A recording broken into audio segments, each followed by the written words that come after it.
Dito lang kayo. Love ganyan. Sabi yan. Sabi ko sa... Kasi parang... Parang nagpapa...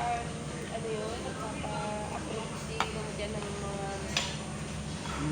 Yung ano kasi nagka-prison na tayo. Wala pang official talaga na appraisal ko. Inayos pa yun. Inayos pa namin yun. Light pa. Pinag-usapan pa namin ni Jeff yun actually. Bago na Kung i-release. paano mag... Oo. Sabi ko, mali yung ano. Mali yung ano, ayusin natin. Ayun natin. Ibay ko yan.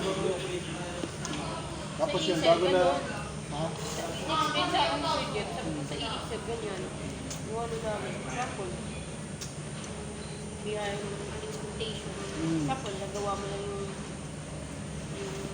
job description mo. Eh, di meet the expectation pa.